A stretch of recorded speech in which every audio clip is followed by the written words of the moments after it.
मुख्यमंत्री के फर्जी लेटर पैड पर फर्जी ट्रांसफर आदेश जारी करने के मामले में कोतवाली पुलिस ने एक आरोपी को गिरफ्तार किया है। पुलिस के मुताबिक आरोपी ने व्हाट्सएप के जरिए फर्जी आदेश भेजकर 40,000 रुपए में ट्रांसफर कराने का सौदा तय किया था। मामले का खुलासा पुलिस अधीक्षक रघुवंश भदौरिया ने रविवार को पुलिस कंट्रोल रूम में आयोजित प्रेस वार्ता के दौरान किया। उन्होंने बताया कि 22 अगस्त को सीएमएचओ राजेश अतुलकर ने कोतवाली थाने में शिकायत दर्ज कराई थी। शिकायत के अनुसार 21 जुलाई को सीएमएचओ के निजी मोबाइल नंबर पर अज्ञात नंबर से व्हाट्सएप के जरिए मुख्यमंत्री के लेटर पैड और फोटो जैसा एक पत्र भेजा गया। इसमें आयुष अधिकारी निर्मला निगवाल का स्थानांतरण उदयगढ़ से सोंडवा किए जाने का आदेश दर्शाया गया था। मामले में कोतवाली पुलिस ने प्रकरण दर्ज कर जांच शुरू की। जांच के दौरान पुलिस ने मुकेश निवासी सीहोर को गिरफ्तार किया। पुलिस के मुताबिक आरोपी के कब्जे से मोबाइल, टैबलेट और स्कूल शिक्षा विभाग व विद्युत विभाग के एमडी के नाम से जारी फर्जी पत्र बरामद हुए। मोबाइल जांच में नवल सिंह के मोबाइल से फोन पे के जरिए 40,000 रुपए के ट्रांजैक्शन की जानकारी भी सामने आई है। पूछताछ में 40,000 रुपए में ट्रांसफर का सौदा तय होने की बात सामने आई। का एक मामला है, कोई मामला है। इसमें माननीय सीएम साहब के फर्जी लेटर पैड डिजिटल बना के और उसका यूज अपने यहाँ पे सीएमएचओ साहब को भेजा गया और उसको फ़ोन करके बताया गया कि ये लेटर पैड भेजा हूँ, आप उनका ट्रांसफ़र कर दीजिए। एक उनके यहाँ एक डॉक्टर हैं, आयुष अधिकारी हैं, निर्मला निगवाल, उनका ट्रांसफ़र आप कर दीजिए उदयगढ़ सोंडवा कर दीजिए ट्रांसफ़र।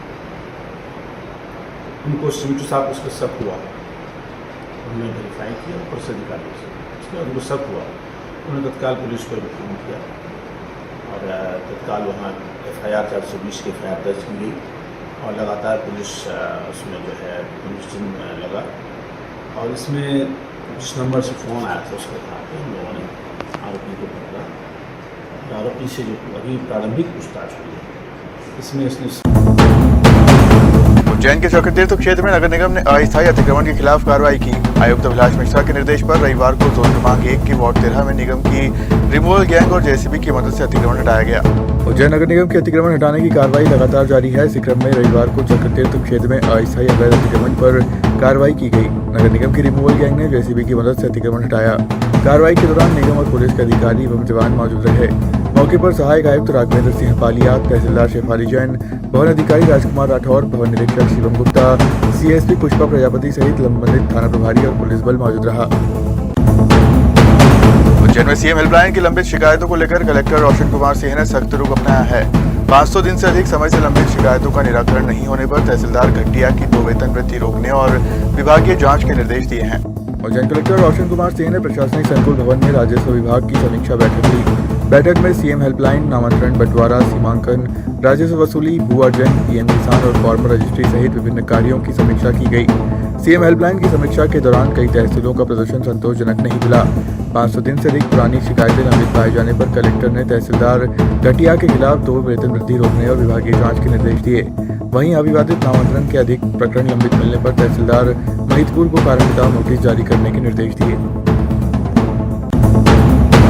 उज्जैन जिले के बड़नगर में खाद्य सुरक्षा प्रशासन ने बड़ी कार्रवाई की है। निरीक्षण के दौरान बिना वैध खाद्य पंजीयन के संचालित एक प्रतिष्ठान को तत्काल बंद कराया गया। टीम ने क्षेत्र के कई खाद्य प्रतिष्ठानों से दूध, मावा और मिठाई के नमूने भी लिए। खाद्य सुरक्षा प्रशासन की टीम ने शनिवार को बड़नगर क्षेत्र में विभिन्न खाद्य प्रतिष्ठानों का निरीक्षण किया। इस दौरान कृष्णा मिल्क चिलिंग सेंटर और नंदवंशी मिल्क चिलिंग सेंटर से दूध के नमूने लिए गए।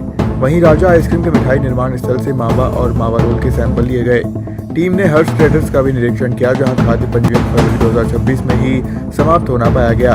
बिना वैध पंजीयन खाद्य कारोबार संचालित किए जाने पर टीम ने प्रतिष्ठान को तत्काल बंद करवा दिया। खाद्य सुरक्षा विभाग की कार्रवाई आगे भी जारी रहने की बात कही गई है। उज्जैन में एकादशी पर्व के अवसर पर मां शिप्रा तेरह के दल द्वारा रामघाट पर स्वच्छता अभियान चलाया गया। दल के सदस्यों ने घाट एवं शिप्रा नदी के आसपास सफाई कर श्रद्धालुओं को स्वच्छता का संदेश दिया। अभियान के दौरान नदी में जमा कचरे एवं अन्य अवशिष्ट को हटाकर घाट को स्वच्छ रखने का प्रयास किया गया। मां शिप्रा तेरह दल के सदस्यों ने कहा कि शिप्रा नदी धार्मिक आस्था का प्रमुख केंद्र होने के साथ इस शहर की पहचान भी है। पर्व के दौरान बड़ी संख्या में श्रद्धालु रामघाट पहुंचते हैं। ऐसे में घाटों की स्वच्छता बनाए रखना सभी की सामूहिक जिम्मेदारी है। उन्होंने श्रद्धालुओं से नदी में कचरा नहीं डालने और स्वच्छता व्यवस्था में सहयोग करने की अपील भी की। उज्जैन से दैनिक अवंतिका ब्राह्मण।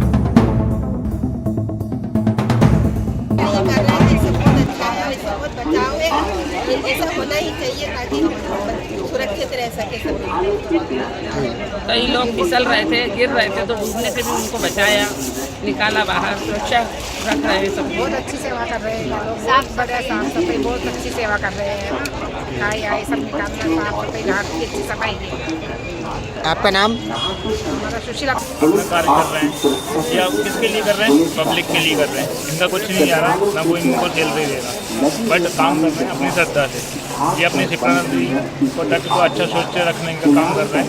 कृपा कर रहा हूँ मैं सभी जनता से भी कि स्वच्छ बना के रखे, इस नदी को अच्छा टाट है और धार्मिक है, धार्मिक की तरह बना के रखे। धन्यवाद। जैसे कि मैं देख रहा हूँ यहाँ कर्मचारी कंटिन्यू लगे हुए हैं काम करने के लिए, हम लोगों की देखरेख के लिए।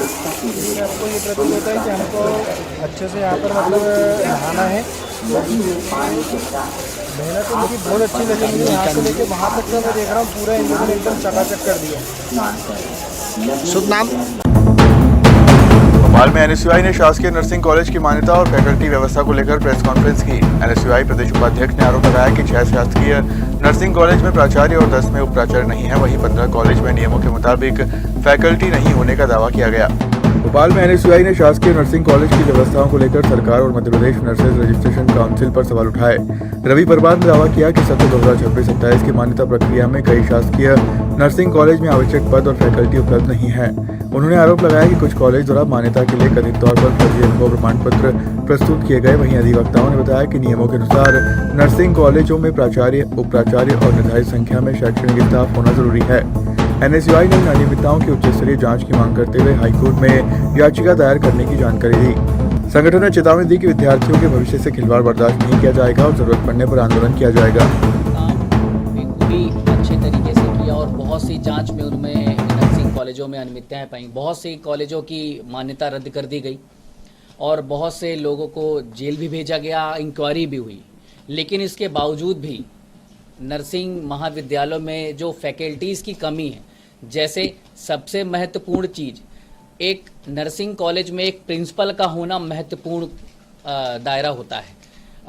दूसरा वाइस प्रिंसिपल, और जो भी नियम बनाए गए हैं पूरा नियम विरुद्ध काम कर रही है आज भी, जबकि माननीय उच्च न्यायालय ने कड़े शब्दों में अपने निर्देश दिया गया था कि नर्सों के साथ इन लोग जो इन अनियमितताएं हो रही हैं, इनके साथ जो स्टूडेंट पढ़ाई करने जाते हैं उन मुसलमान की ओर से आयोजित बैठक में यूसीसी के प्रावधानों पर चर्चा की गई। वक्ताओं ने कानून के लागू होने से मुस्लिम समुदाय के धार्मिक और व्यक्तिगत कानूनों पर असर पड़ने की आशंका जताई। खरगोन में आयोजित बैठक में मुस्लिम समाज के प्रतिनिधियों और संगठन के पदाधिकारियों ने हिस्सा लिया। बैठक के दौरान यूसीसी के प्रावधानों को लेकर विस्तार से चर्चा की गई और वक्ताओं ने इसके विरोध में अपनी बात रखी। वक्ताओं का कहना था कि यूसीसी लागू होने से मुस्लिम समुदाय के धार्मिक और व्यक्तिगत कानून प्रभावित हो सकते हैं। उन्होंने संविधान में दिए गए धार्मिक स्वतंत्रता के अधिकारों का हवाला देते हुए यूसीसी पर आपत्ति जताई। बैठक में समाज के लोगों से शांतिपूर्ण और लोकतांत्रिक तरीके से अपनी बात रखने की अपील की गई। साथ ही यूसीसी को लेकर जागरूकता बढ़ाने और संवैधानिक अधिकारों की जानकारी आम लोगों तक पहुंचाने पर जोर दिया गया। बुरहानपुर के धुलकोट क्षेत्र में मुख्यमंत्री अन्नदूत योजना के तहत राशन दुकान पर गेहूं पहुंचाने वाले वाहन में वजन बढ़ाने के लिए कट्टों के बीच पत्थर रखे जाने का मामला सामने आया है। टोल कांटे पर वजन में 2 क्विंटल का अंतर मिलने के बाद ग्रामीणों ने हंगामा कर दिया। मामला ग्राम खातला का है, जहां मुख्यमंत्री अन्नदूत योजना के तहत राशन दुकान पर गेहूं पहुंचाया जा रहा था। आरोप है कि गेहूं के कट्टों के बीच पत्थर रखकर वाहन का वजन बढ़ाया गया। जलांधरा के तौल कांटे पर वाहन का वजन 177 क्विंटल पाया गया। इसके बाद रास्ते में गेहूं के कट्टों के बीच रखे पत्थरों को फेंकने की बात सामने आई। राहगीरों ने इसकी जानकारी राशन दुकान संचालक को दी। दोबारा तौल कराने पर वाहन में 175 क्विंटल गेहूं पाया गया। वजन में 2 क्विंटल का अंतर सामने आने के बाद ग्रामीणों ने हंगामा किया। सूचना पर जिला खाद्य अधिकारी भूपेंद्र चोपड़ा, तहसीलदार दिनेश भिवंदिया और नायब तहसीलदार फिरोज खान मौके पर पहुंचे। अधिकारियों ने वाहन का पंचनामा बनाकर उसे निम्बोला थाने की पुलिस अभिरक्षा में रखवाया है। खाद्य अधिकारी ने बताया कि मामले की जांच कर रिपोर्ट कलेक्टर को भेजी जाएगी और दोषी पाए जाने वालों के खिलाफ कार्रवाई की जाएगी। पर आकर जांच करी है, गाड़ी का जो काटा पर्ची उसमें देखा है तो 177 क्विंटल था और उन्होंने गाड़ी दोबारा तोल करवाई तो 175 क्विंटल लिखा। 2 क्विंटल कम निकला है। अब उसका विस्तृत मैं अभी एक एक कट्टा तोल करके पूरी जांच कलेक्टर साहब को सौंपूँ, उसके बाद अग्रिम कार्रवाई के लिए प्रतिवेदन दूंगा। सर आपका नाम? भूपेंद्र चौधरी। बड़वानी में पुलिस और युवाओं के बीच संवाद बढ़ाने के उद्देश्य से जन सुरक्षा युवा सृजन संवाद कार्यक्रम आयोजित किया गया। सांदीपनी स्कूल के छात्र छात्राओं ने थाना भ्रमण कर पुलिस की कार्यप्रणाली, बाल सुरक्षा और अपने कानूनी अधिकारों की जानकारी ली। पुलिस अधीक्षक पद्म विलोचन शुक्ल के निर्देशन में आयोजित इस कार्यक्रम में सांदीपनी स्कूल के विद्यार्थियों को थाने की विभिन्न शाखाओं का भ्रमण कराया गया। थाना प्रभारी बलजीत बिसेन, सूबेदार अलका बास्केल और सब इंस्पेक्टर रवि ठाकुर ने विद्यार्थियों को पुलिस की दैनिक कार्यप्रणाली और कानून व्यवस्था से जुड़ी जानकारी दी। इस दौरान छात्र छात्राओं को बाल मित्र कक्ष की जानकारी देते हुए बच्चों की सुरक्षा, कानूनी अधिकार और आपात स्थिति में पुलिस से सहायता लेने के तरीकों के बारे में बताया गया। विद्यार्थियों ने पुलिस अधिकारियों से सुरक्षा और कानून व्यवस्था से जुड़े सवाल भी पूछे, जिनका अधिकारियों ने सहजता से जवाब दिया। Bureau report, Barwani.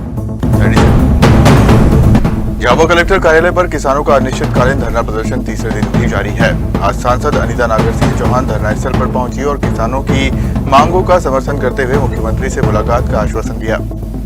Jhabua collector कार्यालय के बाहर भारतीय किसान संघ के नेतृत्व में किसानों का धरना प्रदर्शन जारी है। किसान बदनावर टिमरवानी 4 लेन सड़क निर्माण में अधिग्रहित जमीन का उचित मुआवजा दिए जाने की मांग कर रहे हैं। धरने के तीसरे दिन झाबुआ, रतलाम, अलीराजपुर सांसद अनीता नागर सिंह चौहान, भाजपा जिलाध्यक्ष भानु बोरिया सहित पार्टी के वरिष्ठ नेताओं और पदाधिकारियों के साथ किसानों के बीच पहुंची। सांसद ने धरना स्थल पर किसानों को संबोधित करते हुए कहा कि वे किसानों के साथ हैं। उन्होंने किसानों की मांगों को मुख्यमंत्री डॉक्टर मोहन यादव के समक्ष रखने की बात कही। साथ ही किसान प्रतिनिधि मंडल के साथ मुख्यमंत्री से मुलाकात का समय लेने का आश्वासन भी दिया।